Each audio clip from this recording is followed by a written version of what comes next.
Paul and Lauren DeWise had once been a happy couple, their love story the kind that friends and family admired. But over time, their marriage began to crumble. Lauren's feelings for Paul faded, while his love for her only grew stronger, more desperate, more consuming. Paul, unable to cope with the growing distance between them, turned to alcohol. What started as a way to numb the pain soon became a crutch, sending his mental state into a downward spiral. Lauren, on the other hand, felt trapped. She no longer saw a future with Paul, but the thought of leaving him and their 3 children filled her with guilt. One night, after a heated argument, Lauren made a decision. She packed a bag and told Paul she was leaving. Just for a while, she said, to clear her head. Paul, I need some time. I'll come back for the kids, but I can't stay here right now. Lauren, please, don't do this. We can fix this. I'll do better, I promise. But Lauren was resolute. She walked out the door, leaving Paul alone in the house they had once shared. After Lauren left, Paul's world began to unravel. He spent his nights sitting in the living room, a bottle of whiskey in hand, staring at the family photos on the wall. The silence was deafening, a constant reminder of what he had lost. He replayed their arguments in his mind, searching for the moment things had gone wrong. But no matter how hard he tried, he couldn't pinpoint it. I've lost her. I've lost everything. How did I let this happen? Paul's thoughts spiraled as he drank, his emotions swinging between anger and despair. He began to blame Lauren for his pain, convinced that she had abandoned him when he needed her most. As the days turned into weeks, Paul's despair turned into obsession. He began stalking Lauren, tracking her movements and watching her from a distance. One night, he followed her to a local bar, where she was meeting friends. He sat in his car, watching through the window as she laughed and talked, her face glowing with happiness. The sight filled him with a mixture of longing and rage. How could she be so happy without him? How could she move on so easily? She doesn't care about me. She doesn't care about us. She's just moved on. As the night wore on, Paul's anger grew. He watched as Lauren left the bar with a man, Kevin, the coworker she had been spending time with. They walked to her car, their heads close together as they talked and laughed. Paul's hands clenched the steering wheel, his knuckles white with tension. He couldn't take it anymore. He had to confront her. Paul stormed over to Lauren's car, his heart pounding in his chest. He tapped on the window, startling her and Kevin. Paul, what are you doing here? What am I doing here? What are you doing here, Lauren? Who is this guy? What's going on? Lauren tried to calm him down, but Paul wasn't listening. He pulled out his phone and began recording, his voice shaking with emotion. This is what she does now. This is who she is. She doesn't care about me. She doesn't care about our family. The confrontation escalated quickly, drawing the attention of other patrons. Lauren, embarrassed and frightened, begged Paul to leave. Paul, please just go. We'll talk later. Okay? But Paul wasn't ready to leave. He stood there, his chest heaving, his eyes filled with a mixture of anger and despair. Finally, after what felt like an eternity, he turned and walked away, leaving Lauren and Kevin shaken in his wake. The confrontation at the bar was a turning point for Paul. He felt humiliated, betrayed, and utterly alone. His love for Lauren had turned into something darker, something more dangerous. He began to spiral, his thoughts consumed by revenge. He couldn't let Lauren move on. He couldn't let her forget him. He would make her pay for what she had done. As Paul's obsession with Lauren grew, he began to involve their children in his schemes. He would sit them down and ask them questions, recording their responses to use against Lauren. How do you feel about what's happening with me and Lauren? I'm angry and sad. I don't understand. Everything was fine until she decided she wanted to do what she did. Paul would play these recordings for Lauren, hoping to guilt her into coming back. But instead, it only pushed her further away. After the confrontation at the restaurant, Paul's mental state continued to deteriorate. He spent his days consumed by anger and jealousy, his thoughts fixated on Lauren and the life she was building without him. He began drinking more heavily, using alcohol to numb the pain of his loneliness. But the alcohol only amplified his emotions, turning his despair into rage. One night, as he sat alone in the living room, Paul made a decision. He couldn't let Lauren move on. He couldn't let her forget him. He would make her see. Make her understand that they belonged together. She thinks she can just walk away? She thinks she can replace me? No, I won't let her. I'll make her see. With a sense of grim determination, Paul grabbed his phone and began recording a video. His hands trembled as he spoke, his voice filled with a mixture of anger and desperation. Lauren, I don't care what you did, and I'm sorry about what I did. Just please come home. I don't want to do this by myself. I love you. Please, just come home. But Lauren didn't respond. Her silence only deepened Paul's despair, pushing him further into darkness. On the morning of January 14th, Paul's anger reached a breaking point. He texted Lauren, inviting her over for soup. When she declined, Paul's rage boiled over. He tracked her movements using the GPS device he had installed on her phone, and later that night, broke into her home. What happened next was a tragedy. Paul shot Lauren, killing her, and severely injured her roommate, Ashley. He then fled the scene, leaving behind a trail of bloody footprints. Lauren was pronounced dead at the scene. Ashley miraculously survived, but the trauma left her unable to recall the events of that night, leaving investigators. The morning of January 15th dawned cold and gray, the sky heavy with the weight of what had transpired the night before. In Lauren's apartment, the silence was shattered by the sound of a neighbor's frantic knocking. Ashley, Lauren, are you in there?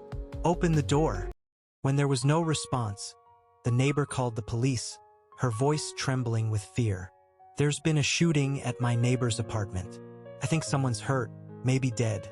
Please, send help. Within minutes, the quiet street was filled with the flashing lights of police cars and ambulances. Officers rushed into the apartment, their guns drawn, unsure of what they would find. Police, anyone inside, show yourself. The scene that greeted them was one of chaos and tragedy. Lauren lay motionless on the floor, her lifeless eyes staring at the ceiling. Ashley, barely conscious, was slumped against the wall, her body riddled with bullet wounds. Help!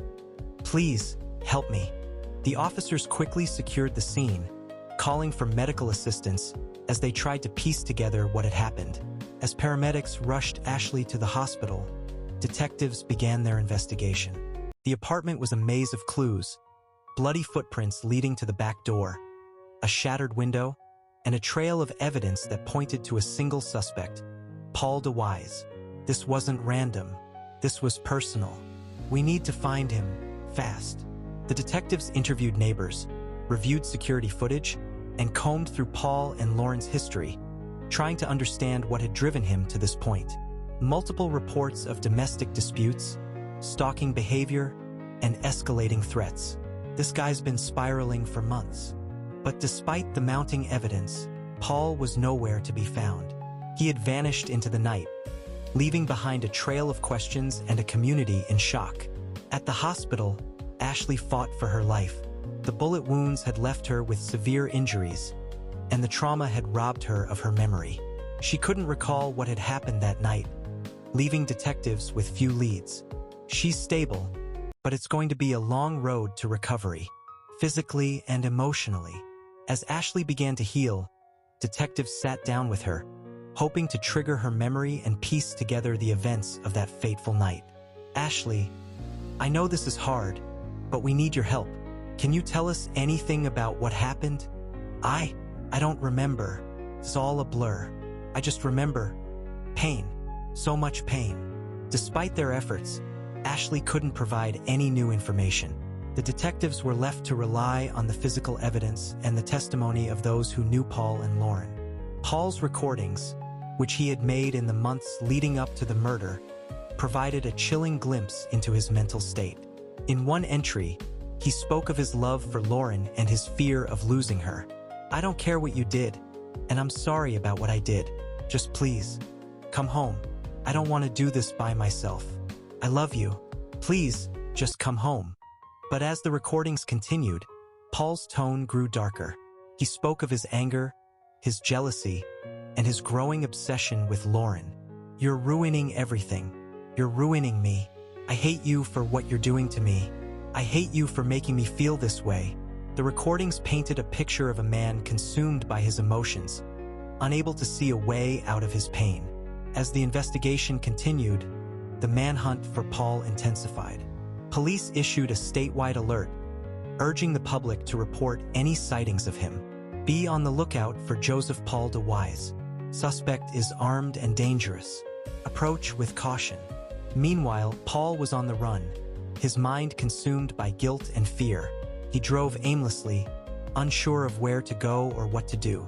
The weight of his actions pressed down on him, threatening to crush him. "What have I done? What have I done?" But even as he grappled with his guilt, a part of him refused to accept responsibility. He blamed Lauren for pushing him to this point, for abandoning him when he needed her most. "She made me do this. She left me no choice." As the sun rose on the morning of January 15th, the manhunt for Paul DeWise was already in full swing. Police officers and detectives scoured the town, following every lead, no matter how small. Lauren's apartment to the back door were the first clue. They pointed investigators in the direction Paul had fled, but beyond that, the trail went cold. "All units be advised. Suspect is Joseph Paul DeWise. He's armed and dangerous. Approach with extreme caution." The community was on edge. Paul's face was plastered on every news channel, and his name was on everyone's lips. People locked their doors and kept their children inside, afraid that he might still be nearby.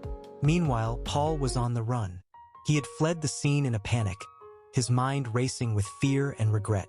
He drove aimlessly, unsure of where to go or what to do.